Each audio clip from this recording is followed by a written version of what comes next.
Welcome to the Secrets of Alchemy series. My name is William Hauck and I'm a practicing alchemist. In this lesson in the series we're going to discuss the Entfleurage process. Enfleurage is a French word meaning literally from the flowers. It's a medieval process that dates from a time when people were very close to nature, very close to animals, and it's a peculiar mixture of both the animal kingdom and the plant kingdom, in that animal fats are used to extract the essences of the plant kingdom. It's a beautiful marriage actually between the animal and the plant that had great significance to the alchemist. In this process you'll notice as we go through it that the emphasis is not on measurement as in more scientific distillations like fractional distillations and chemical distillations. It's a process where the experience and the feelings that you get from the enfleurage process is what counts. The enfleurage is the basis of the whole perfume industry, and the great mysteries of French perfumery had a great deal to do with this connecting with the process and not trying to make it a scientific process, but to make it an intuitive and naturally evolving process. Perfumeries were places of artistic work, not necessarily industrial. So that's the attitude here in this process, to get into the mix of oils, to get into the plant and the textures and smell of the plant, and even into the animal fat and the sometimes gross aspects of the animal products we'll be working with. Now, one thing to remember in this process, and I always get comments from people, especially vegans and people like that, who don't want to have anything to do with animal fats, and yet the animal fat is an essential part of this process. And the misunderstanding actually comes from a misunderstanding of the whole distillation process. Distillation is a purification of the essential oils, and to bring out the essential oils. It's a purification process, and although we're using the animal fat to extract the essential oil of the flowers, that is gone. That becomes the dregs and the leftover part of the experiment, and what comes over in the distillation end of the experiments is pure plant essences. So it has an esoteric significance to it that was quite well known in the Middle Ages and quite often discussed by alchemists, and it is this idea of resurrection and rebirth from the gross world into the spiritual world. The instant you pick a flower, it stops producing aromatic oils. Basically, a flower is a machine to pump aromatic oils into the air to attract bees and whatever else nature had in mind. When you pick that flower, that whole process ends instantly at that point. The flower dies and is now a dead body, a dead matter. And the only thing that survives in that flower is its essence, its essential oil. Now, that oil is put through a process of putrefaction, as the alchemists called it, fermentation, and by exposing it to the animal fat, the gross oils and the unspiritual oils of animal fat, we use that as what the alchemists called the menstruum, a temporary medium to bring forth the new life on a higher level. So it's really a process of resurrection.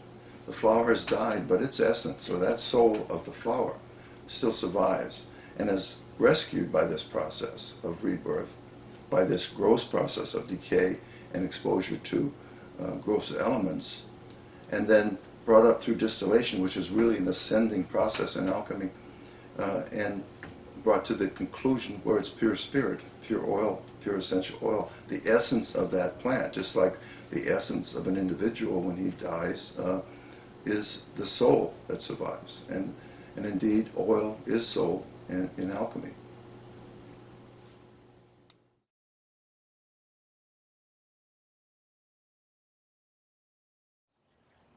Spring is traditionally the time of year when the alchemical work begins. It's the time of year when the life force is everywhere abundant and present, and it is the life force that the alchemist seeks to accumulate and work with in his work to make tinctures, elixirs, and oils, to preserve the essence of the life force. And going into nature and collecting the parts of the plant that the alchemist will work with, which we call the biomass of the plant or the organic matter of the plant, There are different parts of the plant that we use, and the primary part in most of the alchemical work are the leaves. Um, Leaves are used to make tinctures, and they're harvested quite simply by picking them off the tree or bush. You can use scissors or even electric cutters to get the leaves off, because you need quite a mass of the leaves to get oil and tincture from them. In making tinctures, the leaves will be dried. In making oils, they'll be composted, for instance, on a enfleurage unit or a steam distillation unit, something like that. But basically, you just harvest the leaves, and you'll dry them most often, go through the calcination process to prepare the leaves after cleaning them and purifying them. And again, we're after the essence of the leaves, which on the orange tree is a very pungent essence, a very sulfuric presence in the plant, very medicinal. For instance, lemon balm leaves are known for their medicinal essences in other plants. So the leaves often carry medicinal essences that are used. The other part of the plant that's used, of course, are the flowers. Flowers of the plant can be picked. Some people will just want the petals of the flower where there is an abundance of oil. But really, if you pick the whole flower part, it's not going to pollute the oil in any way. It will give you slightly more oil to work with. And you just need to go in and pull the flower off the plant. The riper the flower, the better. And you just want to take them, pull them straight off. If you're working with saffron or something like that, where you want the pollen, you just shake the flowers and the pollen will fall. And it's good to use a black plate or a black card so you can see what you've got. Of course, it takes a long time to collect saffron pollen. That's why it's so expensive. But it's another part of the flower itself that the alchemist will work with. And you want to get enough flower, petals and stems and material, biomass material, to be able to work with. Here's a kilogram of orange blossoms, and this is very good now. It's about 2 days old, and you can still work with it at that stage. You can refrigerate these to work longer, but in taking the oils from flower, it's important to work fairly fresh with the flowers, and we don't really want to dry them out too much, especially in the enfleurage process. With the steam distillation process, they can be older and even dried out a little bit more than this, but you need a mass of the material to make a little bit of oil.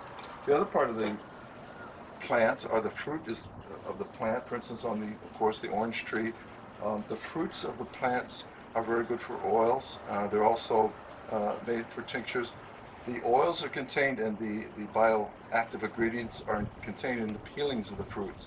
So we'll just harvest the fruit of this tree and save the peelings.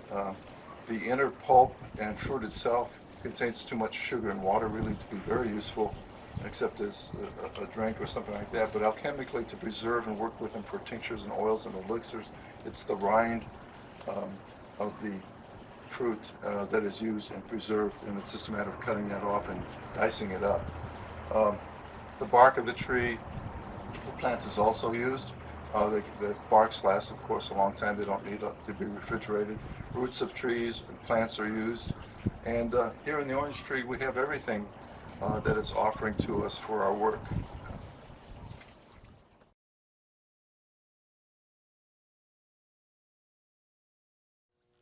In this lesson, we're going to look at the Entfleurage process, which is a process of distillation using flowers and berries and things like that to extract the oils from them. Enfleurage, in fact, is a French word meaning from the flowers. The process is the original alchemical process for making perfumes.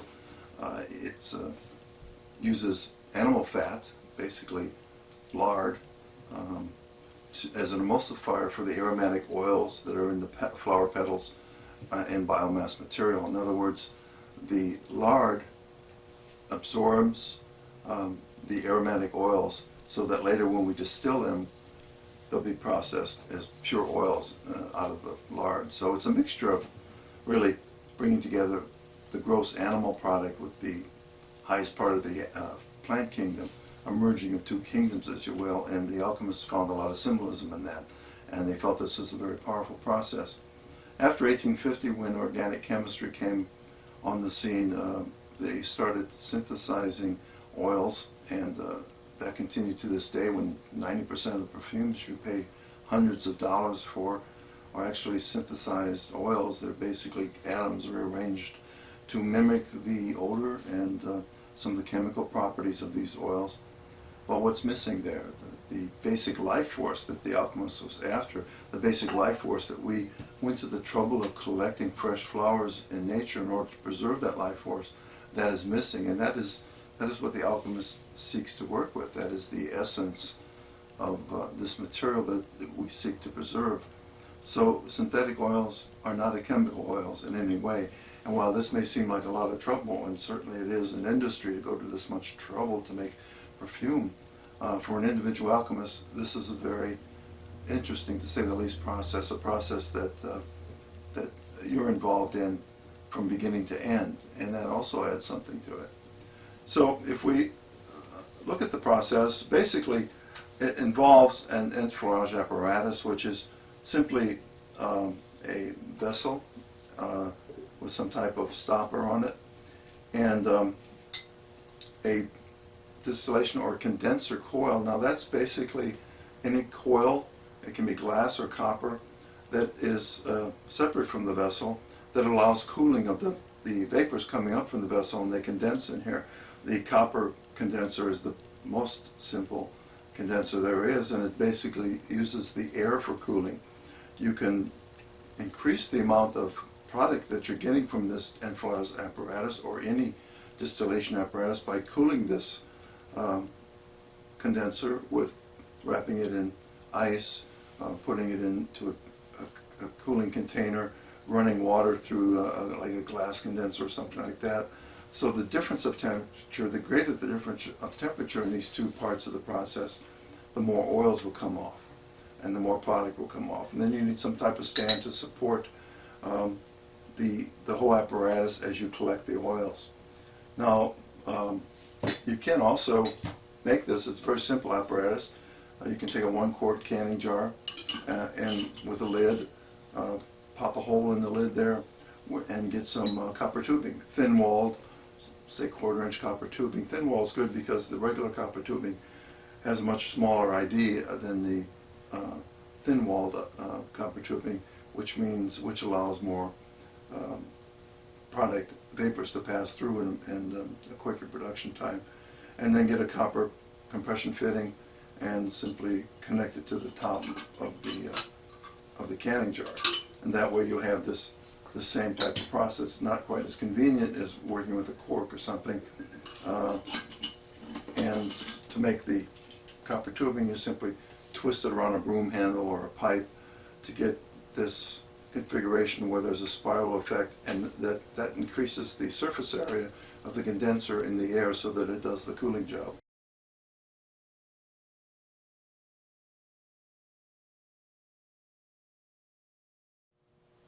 You begin the enfleurage process by melting the lard in a double boiler type situation where you've got about 1 inch of water. You don't need much water in there to absorb some of the heat and make this process more even. Actually, this is quite an invention in alchemy, this double boiler. It's called the bain-marie. It was invented by a woman alchemist named Maria Prophetessia, a legendary alchemist who worked with water and distillation and discovered quite a few alchemical processes. And this is a simple double boiler.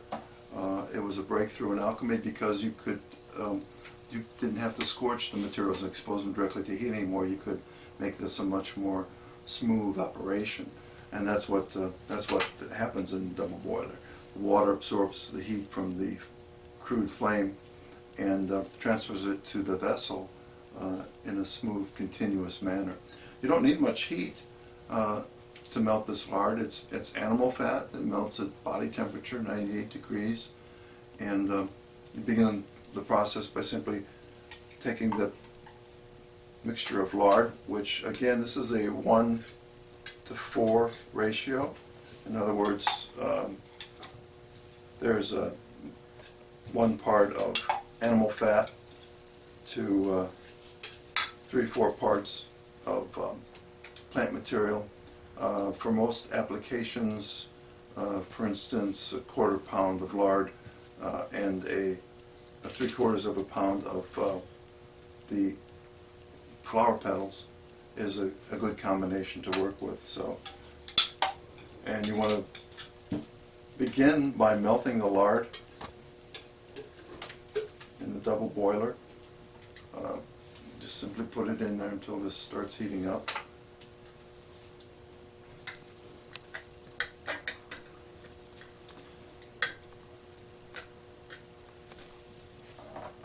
And you can turn up the heat to get the process going. You just don't want to scorch this, and you don't want the water to violently boil or anything like that.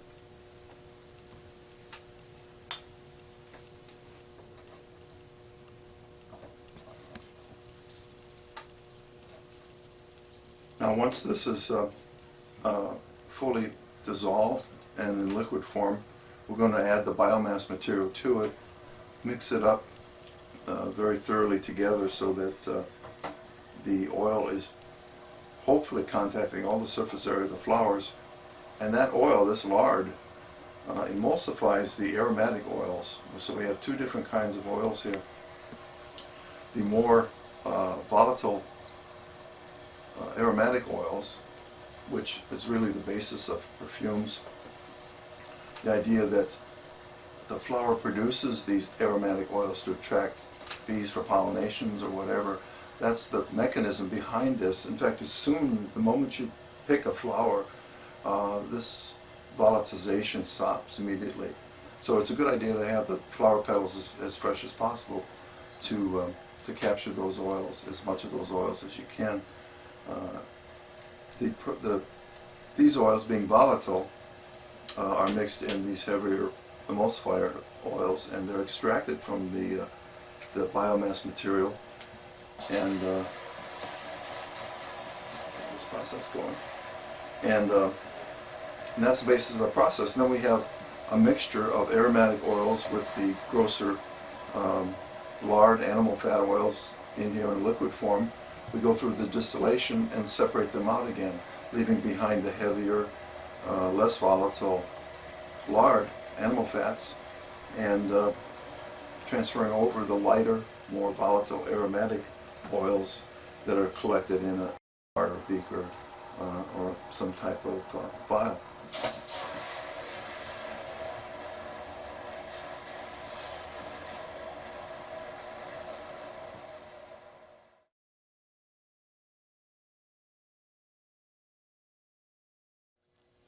Okay, we're back after about 5 minutes of letting this lard melt in here. You can mix it around, that helps it dissolve a little bit. You can keep the water boiling for a while to get the lard to melt, but then turn it down once the lard has dissolved. And basically that's what we're after.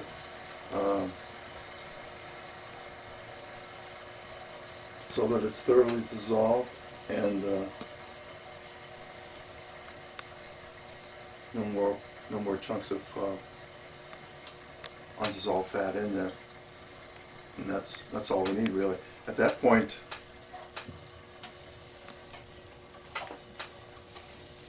we can mix in the flower petals or biomass materials, and again we've got a quarter pound of lard there, with 3/4 pound of flower petals. It's that 1 to 3, sometimes 1 to 4 ratio that seems to be ideal for extracting the aromatic oils in here. And the idea is to get that little bit of oil in there, lard, distributed as much as you can around the flower petals, so that this process starts where the lard extracts some of the aromatic oils.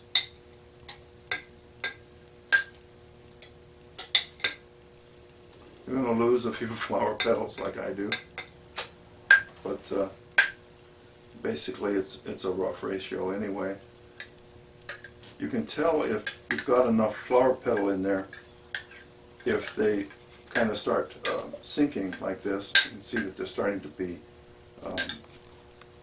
broken down by the warm oil.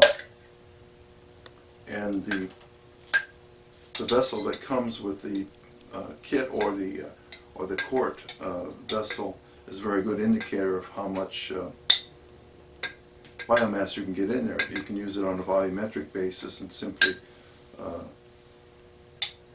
do this 1-to-4 ratio of quarter volume of oil and 3/4 of biomass, no matter what you're using. Again, just get the material, the biomass, into the enfleurage vessel and mix it around a little bit. You want to bring up the bottom material and push down the top.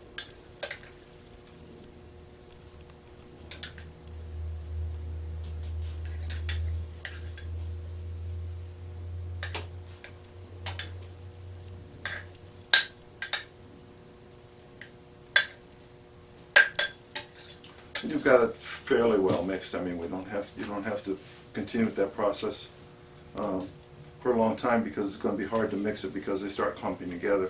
You seal the enfleurage vessel, and in this vessel, the distillation or condenser hole should be plugged. If you're using a copper fitting, you can use a copper plug at that point, and basically turn this into a shaking vessel. A vessel where you can mix the materials inside there, and you want to mix that very well. You want to make sure that ideally every flower petal in here has some oil on it, and you can roll it, shake it, turn it upside down. You can see pretty clearly that we're getting a pretty good mix now. That's very important.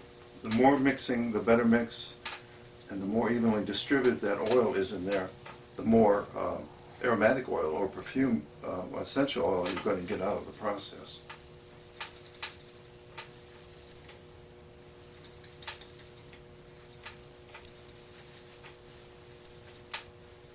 And you can tell when that's done, when top to bottom you've got oil. Now see, at this point, the middle of this mix of petals is still dry, so it hasn't even come into contact with the oils yet. So you want to bring the outside oil-soaked petals towards the middle and mix it in a lateral direction from side to side now.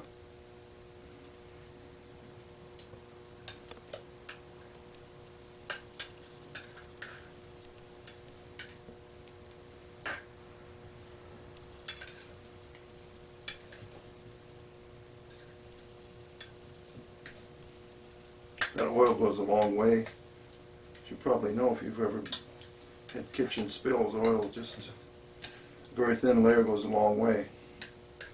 And that's what we're doing here. This is looking much better now. We're getting, by mixing the sides like this, we're getting every petal in here coated in the oil.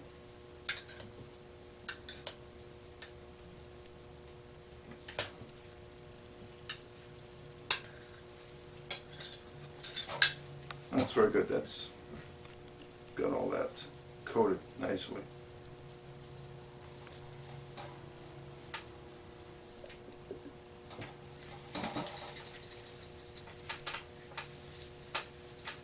So we want to get that set, and we're just going to let this process continue now in the closed vessel.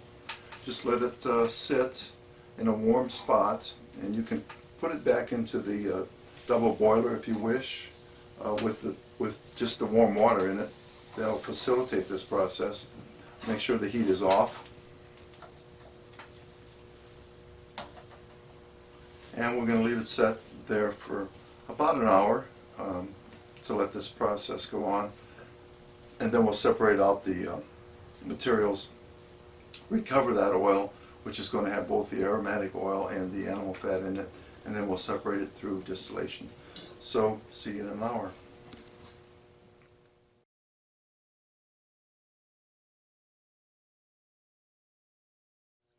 Okay, we're back, and it's been a little over an hour that this enfleurage process has been going on, where the lard is combining with the aromatic oils in the flower petals. And the next phase is to separate that out. We want to recover the lard oil, which has the aromatic oils in it, and discard the rest of this material. It's a little messy working with this lard and flour combination, but basically you just want to dump it out into a strainer, and you're after the oil, so you want to try and get as much oil out of there as you possibly can.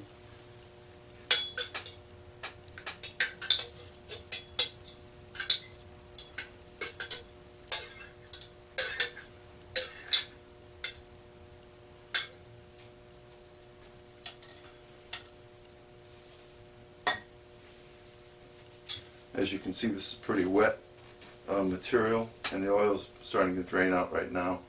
You want to help that along by pressing with a spoon or some round edge thing, convenient thing, to make sure you get as much of the oil as possible. Now, a lot of that oil is impregnated into the petals, so a little squeezing is going to be necessary. Let's see.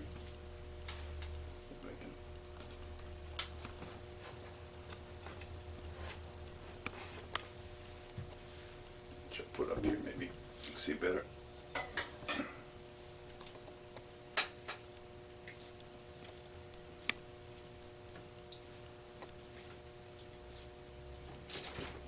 So that's kind of a yellow color and a cloudy color, and that cloudiness is the aromatic oils from the flowers.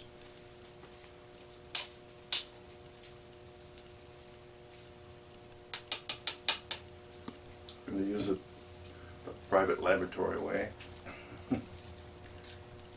Just squeeze them up.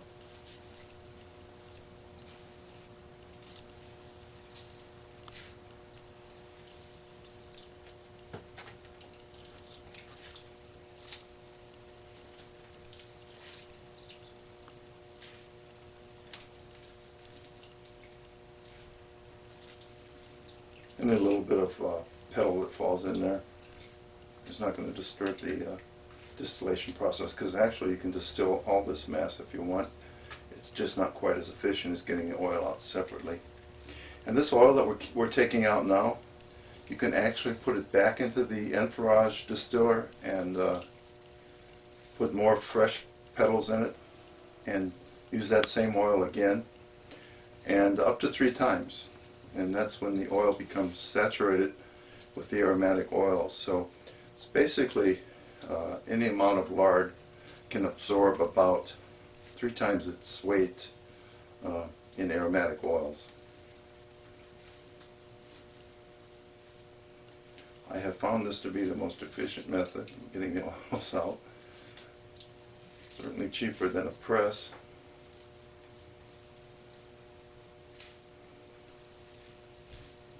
And when you can strain no more oil out, we're done with that part of the process.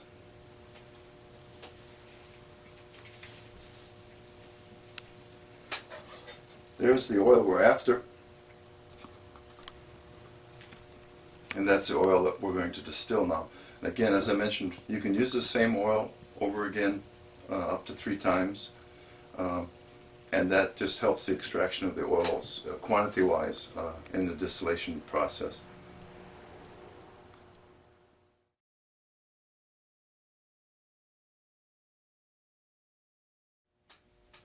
Okay, we've pressed out and strained the oil from the Entfleurage process. This is the raw material, the lard with the aromatic oils dissolved in it. And any debris in there really doesn't make any difference at this point. You can get it to a heated consistency by putting it back over the double boiler.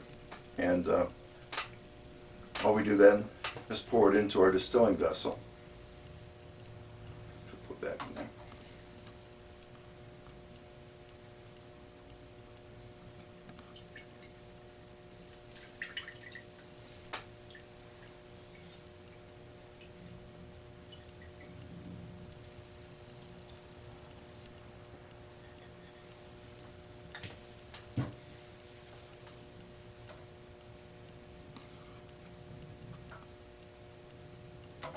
Again, you can take the same oil and use it again with more fresh petals, 2-3 more times.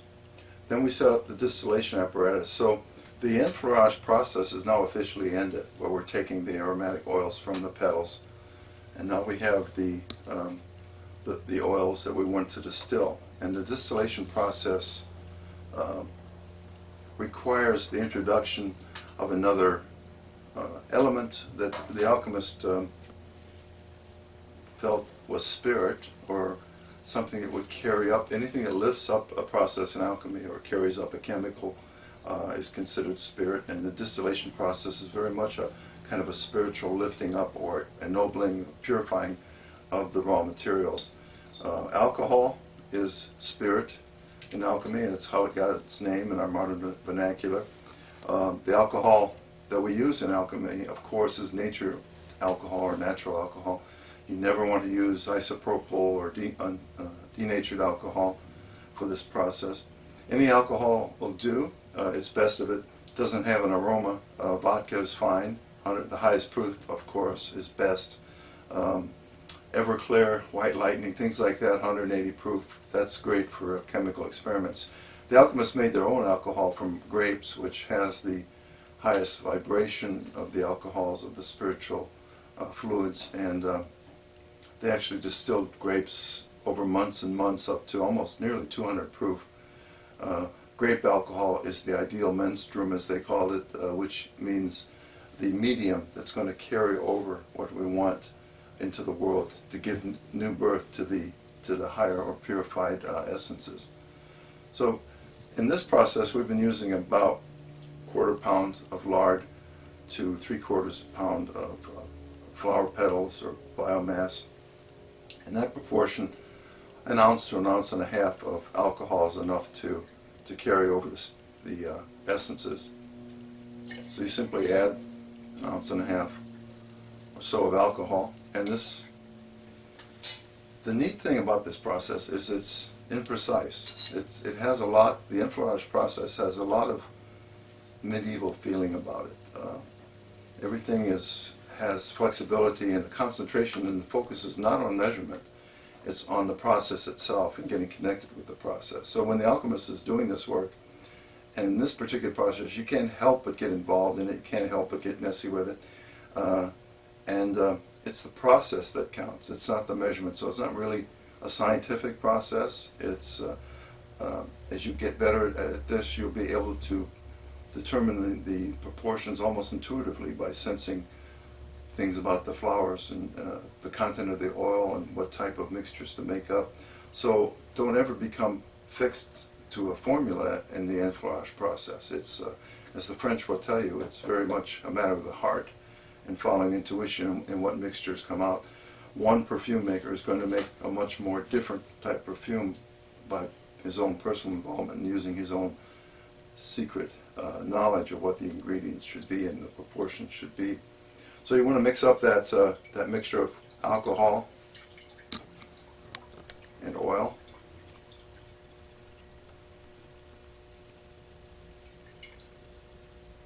Mixes well.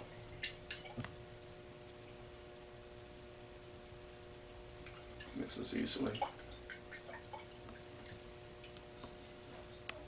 And then what's happening now is that the alcohol is becoming an intermediary and freeing the aromatic essences that we seek from the denser animal fat. And that's taking place in here. And there's fumes coming up now. And as we heat this, the fumes will increase, the vapors will increase. So you want to unplug your vessel and turn it into a distilling vessel. And basically whatever type of apparatus you're using, it's basically you want to put a condenser into the unit. And in this case we're lucky enough actually to have a pan where it's going to be easy to work with. But you can have you might need a stand to help support it. In that case the stand would go up the middle of the condenser coil and be fastened at the top with a wire or plastic sleeve or something like that. Again, You can fashion this at home out of copper tubing or an iron rod coat hanger for a stand. I'm going to use the stand.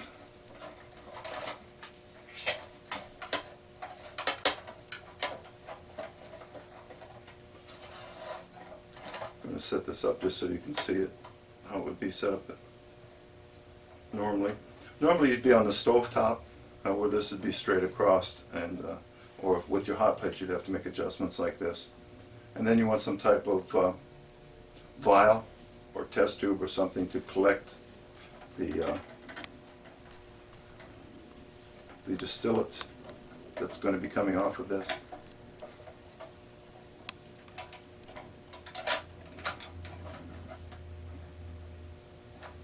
Yeah, it's a basic setup. And then you start this distillation by increasing the heat here, and you want to get the in a double boiler. Now this is a much hotter process than the enfleurage process, so we want to bring the water to a boil. We want the oil to be agitated and flowing within itself, almost to nearly to the point of simmering, but we don't want it to be too violent of a process. In other words, if you start smelling strong odors of perfume, it means that the process is too violent and progressing too rapidly, because you don't want the oil to escape into the air at this point. You want to capture it into the vial. So if you smell a strong perfume smell, you want to turn down the heat. And again, if a lot of steam is coming over, that means that you're losing oil into the steam that's evaporating into the air, so you want to slow down the process. So you shouldn't see much steam, you should see very little vapor.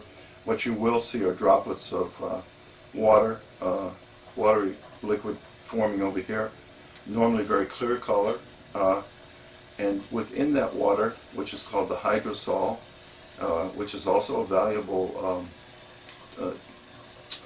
treatment. Some people distill flowers just for the hydrosol, which is basically the oil distributed in water. And within the hydrosol will be the oil. Now the oil normally would accumulate on the top of the water, and that way you can separate it out. So we'll let this process go on for a while, and usually you'll see something after about 5 minutes, 10 minutes. Shouldn't take more than 20 minutes to distill the oils over, and we'll let this work on its own.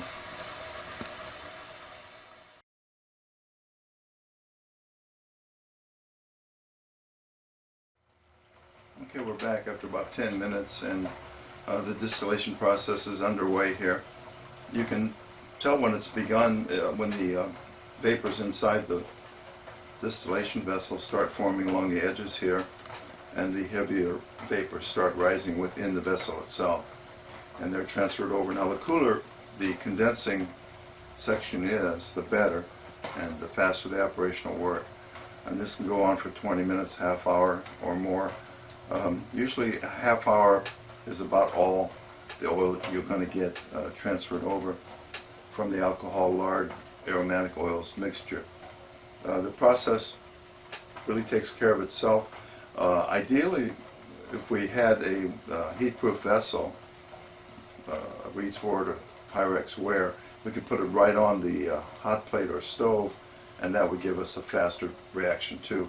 Right now we're using the cooler operation of the bain-marie or water bath, which is a little bit slower too. So, but gradually these vapors will come over and start to condense. There'll be a mixture of hydrosol and oils and very pure product coming off of that. And right now we're not smelling any odors, so none of the aromatics are escaping. There's not a lot of steam coming up from this. You want to keep the water at a basic, constant simmering temperature, just beyond boiling point. And hopefully that energy is being transferred into the distilling vessel. So the oils coming across are extremely pure. They'll have an odor that captures the essence of the plant or flower we're working with. And the hydrosol can be further worked with with to distill out the essential oils that are in it through a filtering papers or separation process of taking off different layers with eyedroppers, or however you want to take off the layers that are forming. You're going to get very little oil from this size, a couple drops, 3 drops perhaps, and it's a tedious process, but it's also one where you're directly involved with making these essences. The more you get used to the process, the higher your production rate will be. Actually, it's just getting used to the operation.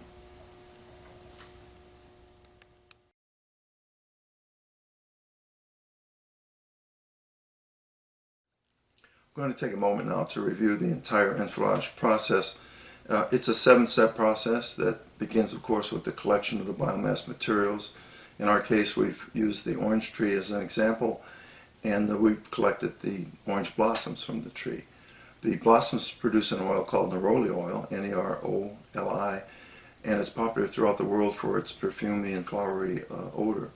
If we'd used the leaves from the orange tree, we would have produced petitgrain oil, Pettigrain,